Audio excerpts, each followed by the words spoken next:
মার্জারের আলোচনায় থাকা 5 ব্যাংক থেকে ৮৪,০০০ কোটি টাকা লোপাট ফেরানো প্রায় অসম্ভব বলছেন সংশ্লিষ্টরা। একীভূত হতে রাজি নয় দুটি, পর্যালোচনা করে সিদ্ধান্ত। এবার চট্টগ্রাম বন্দরে আসছে ডেনমার্কের বিনিয়োগ। ৮০ কোটি ডলারে হবে অত্যাধুনিক টার্মিনাল, যেটিতে ঢুকতে এড়ানো যাবে বিপজ্জনক বাঁক, ভিড়তে পারবে বড় বড় জাহাজও। বৃষ্টির দোহাই দিয়ে বাড়ানো সবজির দাম, ঝকঝকে রোদেও চড়া, কেজিতে বেড়েছে আরও ২০ টাকা পর্যন্ত। সরবরাহ সংকটের দাবি, চড়া মাছ বাজারে কিছুটা কমেছে ইলিশের দর। এবং ভারতে বাংলাদেশি ভ্রমণকারী বাড়লেও স্বাভাবিক সময়ের চেয়ে ৮০% কম। ক্রেতা কমায় কলকাতার নিউ মার্কেটে ব্যবসায় ব্যাপক ধস, দাবি ব্যবসায়ীদের।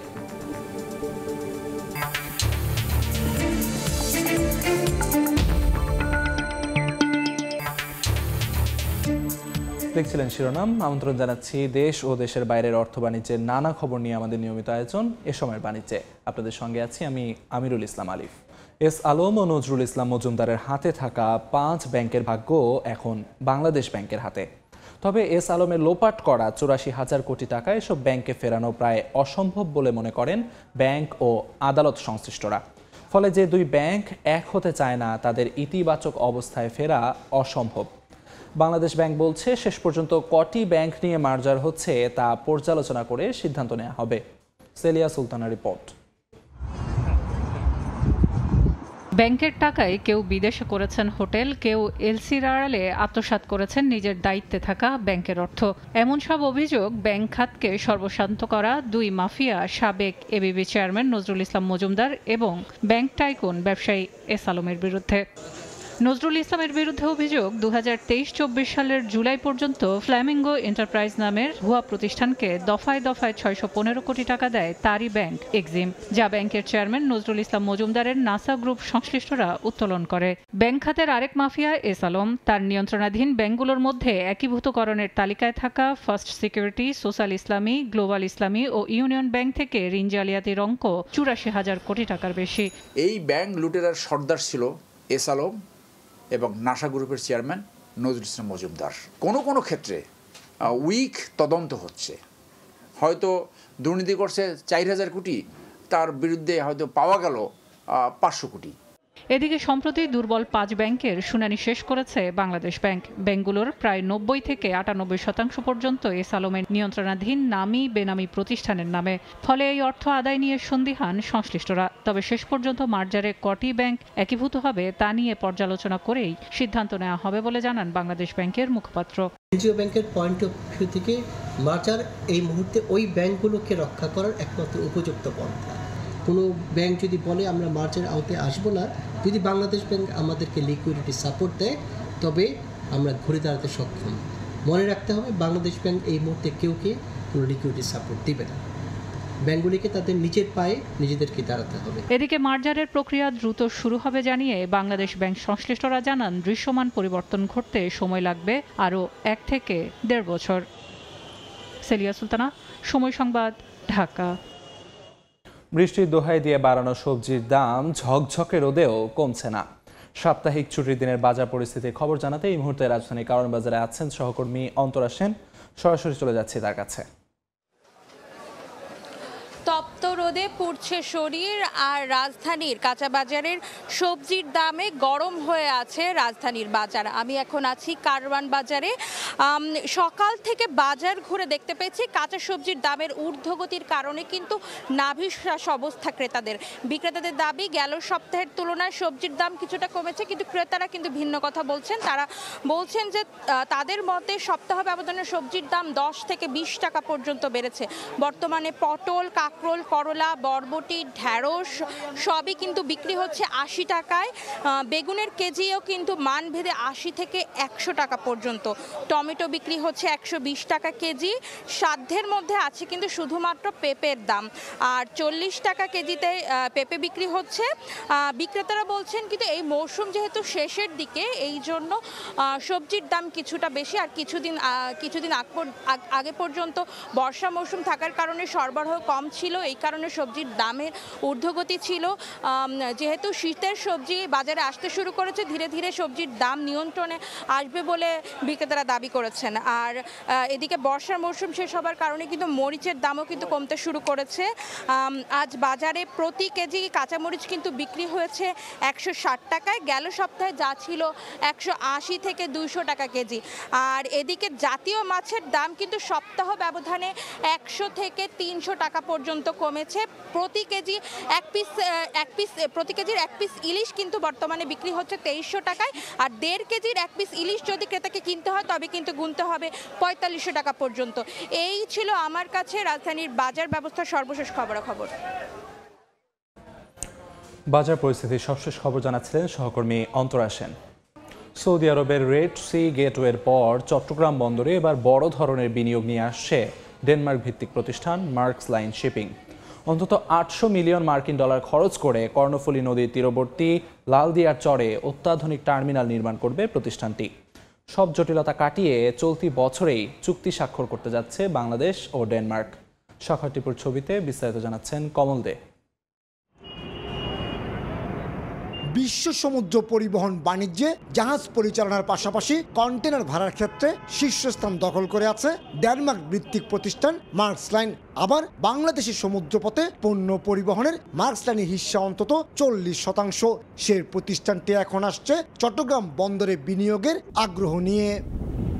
পতেঙ্গা উপকূলে লালদিয়ার চরে টার্মিনাল নির্মাণ করতে গত 1 বছরের বেশি সময় ধরে চলে আসা আলোচনা এখন চুক্তি পর্যায়ে পৌঁছেছে। এপিএম টার্মিনালের সাথে এই বিষয়ে আমাদের কার্যক্রম বর্তমানে চলমান রয়েছে। এটার যে ট্রানজিশন অ্যাডভাইজার তারা কাজ করছেন, তাদের সাথে আমরা কাজ করছি। আশা করছি চলতি বছরের ভিতরেই এটার চুক্তির কার্যক্রম আমরা সমাপ্ত করতে পারবো। মূলত মার্কস লাইনের অঙ্গ প্রতিষ্ঠান এপি মোলার পৃথিবীর 60টির বেশি বন্দরে টার্মিনাল পরিচালনা করে আসছে।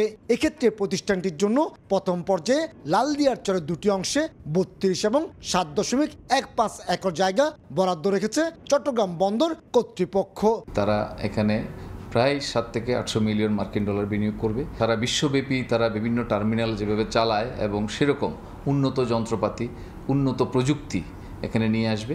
বিদ্যমান যে হ্যান্ডলিং ব্যবস্থা সেটা অনেকটাই উন্নত হবে। যে জায়গায় করছি তার ড্রাফট বেশি এবং 2টি বাঁক যেটা আছে ওই বাঁক দুটো পরিহার করা যাবে চট্টগ্রাম বন্দরের জন্য। এটা একটা ইফেক্টিভ বন্দর হবে চট্টগ্রাম বন্দরের। প্রস্তাবনা অনুযায়ী নতুন এই টার্মিনাল বার্ষিক অন্তত 9 লাখ কন্টেনার হ্যান্ডেলিংয়ের আশা করছে বন্দর কর্তৃপক্ষ। বঙ্গোপসাগরের মোহনা এবং কর্ণফুলী নদীর তীরবর্তী লালদিয়ার চরের এই প্রতিটি জমিতে লালদিয়ার টার্মিনাল গড়ে তোলা এখন সময়ের ব্যাপার মাত্র। আগামী 2-1 মাসের মধ্যে চুক্তি প্রক্রিয়া সম্পন্ন হলে শুরু হয়ে যাবে অবকাঠামোগত উন্নয়ন কাজ। আর 1 বছরের মধ্যে এই চরাঞ্চলে গড়ে উঠবে অত্যাধুনিক কন্টেনার টার্মিনাল। চট্টগ্রামের লালদিয়ার চর থেকে কমল দে, সময় সংবাদ। কক্সবাজারের বাঁকখালী নদীর তীরে অবৈধ স্থাপনা উচ্ছেদ অভিযান ঠেকাতে বিক্ষোভ করছেন স্থানীয়রা। কচুরাঘাট এলাকায় আছেন রিপোর্টার সুজাউদ্দিন রুবেল, সরাসরি যাচ্ছি তার কাছে। প্রথম কথা হচ্ছে জনগণের বানার মুখে যে সড়কে বা যেখানে উচ্ছেদ কার্যক্রম চালাতে গিয়েছিল বিআইডব্লিউটিএ প্রশাসন এবং যারা আইনশৃঙ্খলা বাহিনী ছিল, তারা কিছুক্ষণ আগে ঠিক 11টার কিছুক্ষণ আগে তারা কক্সবাজার থেকে যে জায়গা থেকে তারা উচ্ছেদ কার্যক্রম চালাতে ওই জায়গা থেকে তারা সরে গিয়েছে। এখনও পর্যন্ত জনগণ কিন্তু রাস্তায় অবস্থান করছে। আমরা যে সড়কটিতে আছি এটা বিমানবন্দর সড়ক, একদিকে কক্সবাজার বিমানবন্দর, অন্যদিকে কক্সবাজার শহরের যে পৌরসভা থেকে শুরু করে কক্সবাজার জেলা প্রশাসন থেকে সব জায়গায় এই সড়কটি মূল সড়ক, যার কারণে এখন পর্যন্ত যেখানে টায়ার জ্বালিয়ে দিয়ে আন্দোলন করেছে স্থানীয় জনতা, সেখানে কিন্তু এখনো পর্যন্ত অবস্থান নিয়েছে মানুষজন। আমরা যেটি সকাল থেকে আসলে লক্ষ্য করেছি 10টার দিকে যখন শহরের নুনিয়ারছড়ায় উচ্ছেদ কার্যক্রম চালাতে যায়, ঠিক তখনই জনগণ রাস্তায় নেমে আসে। বিশেষ করে 1 নম্বর, 2 নম্বর এবং 3 নম্বর ওয়ার্ডের জনগণ রাস্তায় নেমে আসে এবং রাস্তায় নেমে এসে তারা আন্দোলন শুরু করতে থাকে এবং যেখানে সেনাবাহিনীর ট্যাঙ্কার ছিল সেই ট্যাঙ্কারে সেনাবাহিনী আসতে চায় উচ্ছেদ কার্যক্রমের ওই অংশে, কিন্তু ওই জায়গায় মানুষজন ব্যারিকেড দিয়ে তারা কোনো সেনাবাহিনীকে কিন্তু যেতে দেয়নি। বাঁধার মুখে যেমন প্রশাসন পিছু হটেছে, ঠিক তেমনি বিআইডব্লিউটিএ যখন কর্মকর্তা তিনি যাচ্ছিলেন তখন তাকেও অনেক অংশে দৌড়ানো হয়েছে এবং তাকে ভুয়া ভুয়া বলে স্লোগান দেওয়া হয়েছে। এভাবেই কিন্তু স্থানীয় জনতার বাঁধার মুখে যারা উচ্ছেদ কার্যক্রম চালাতে গিয়েছিল তারা পিছু হটেছে। আজকে পঞ্চম দিনে কিন্তু এই জনগণ রাস্তায় নেমে এসেছে, যার কারণে তারা পিছু হটেছে। তো এই ছিল আমার কাছে সবশেষ। কক্সবাজার থেকে সবশেষ জানাচ্ছিলেন সহকর্মী Sujauddin Rubel. Electronics giant Walton hi tech industries পিএলসির সঙ্গে একীভূত হচ্ছে প্রযুক্তিপণ্য উৎপাদন ও বিপণনকারী প্রতিষ্ঠান ওয়ালটন ডিজিটেক ইন্ডাস্ট্রিজ লিমিটেড। বুধবার প্রতিষ্ঠান দুটির মাঝে সমঝোতা স্মারক সই হয়। এর মাধ্যমে ওয়ালটন হাইটেক ইন্ডাস্ট্রিজের প্রোডাক্ট লাইনে যুক্ত হবে ল্যাপটপ, কম্পিউটার, মোবাইল ফোন ও ইলেকট্রিক বাইকের মতো উচ্চ প্রযুক্তি সম্পন্ন নতুন পণ্য।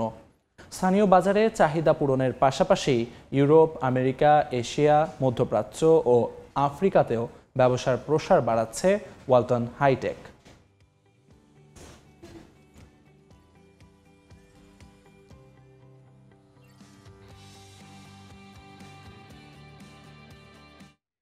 দেশের অন্যতম শিল্পগোষ্ঠী আকিজ ভেঞ্চার গ্রুপের সহযোগী প্রতিষ্ঠান আকিজ ইলেকট্রিক ও ইলেকট্রনিক্স লিমিটেডের বাজারে এনেছে আকিজ কেবলস।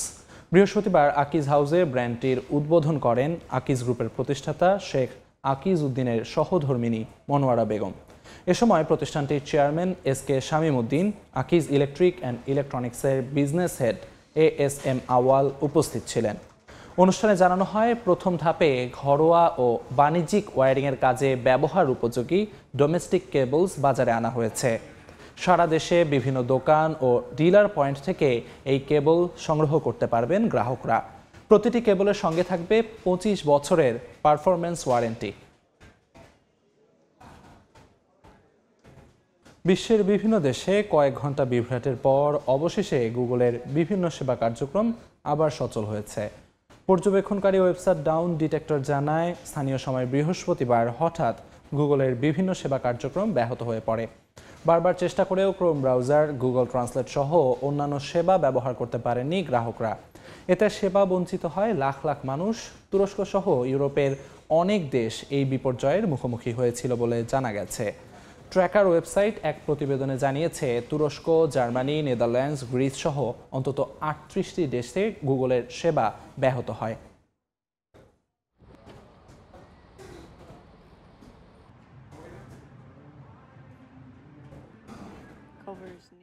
ভারতে বাড়ছে বাংলাদেশি ভ্রমণকারীর সংখ্যা, তবে এই বৃদ্ধিও স্বাভাবিক সময়ের তুলনায় প্রায় 80% কম। কলকাতা নিউ মার্কেট এলাকার ব্যবসায়ীরা বলছেন, বাংলাদেশিদের অনুপস্থিতিতে যে আর্থিক ক্ষতি হয়েছে তা পূরণ করা সম্ভব নয়। বিস্তারিত জানাচ্ছেন সুব্রত আচার্য, ছবি তুলেছেন বিশ্বজিৎ দাস। মাত্র কয়েক মাস আগেও কলকাতার মার্কো স্ট্রিট ছিল নিস্তব্ধ। বাংলাদেশি পর্যটকদের একেবারেই দেখা মেলেনি সেখানে। তবে গত কয়েক সপ্তাহ ধরে পরিস্থিতি কিছুটা পাল্টেছে। ধীরে ধীরে বাড়ছে বাংলাদেশি ভ্রমণকারীর আনাগোনা। কলকাতায় যাওয়া বাংলাদেশিরা জানান, বর্তমানে মেডিকেল ভিসা তুলনামূলকভাবে সহজে পাওয়া যাচ্ছে।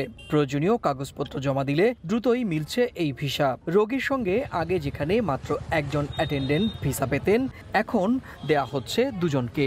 যদিও ভিসা প্রক্রিয়া আরো সহজ ও স্বাভাবিক করার দাবিও অনেকের। আগে যেভাবে অনেক যাচাই বাছাই চলতো, এখনো যাচাই বাছাই চলছে। অ্যাকচুয়াল যারা চিকিৎসা নিতে আসতে চাচ্ছে তাদেরকে ভিসা দিচ্ছে। আমি অ্যাপ্লাই করছি পরে আমার এইজ দিয়ে তখন 65 ছিল, দিয়ে দিচ্ছি। বন্ধন চালু থাকলে আমার জন্য সুবিধা হতো। আমার খুলনা থেকে একদম আমি ডাইরেক্ট আসতে পারতাম।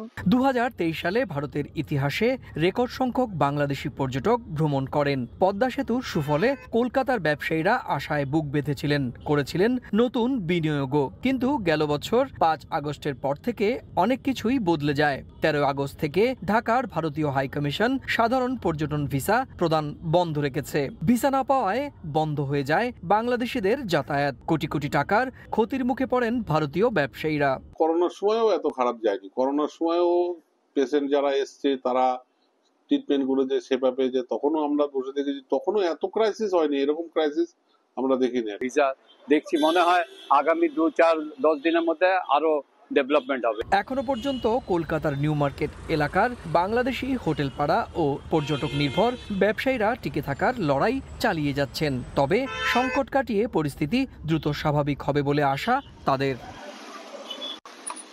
স্থানীয় ব্যবসায়ীরা বলছেন, মেডিকেল ভিসা কিছুটা শিথিলতা করার ফলে কিছু সংখ্যক বাংলাদেশি পর্যটক আসতে শুরু করেছেন, কিন্তু গত 1 বছরে তাদের যে ক্ষতি হয়েছে তা পোষাতে কমপক্ষে 2 বছর সময় লাগবে। মধ্য কলকাতার নিউ মার্কেট এলাকা থেকে সুব্রত আচার্য, সময় সংবাদ।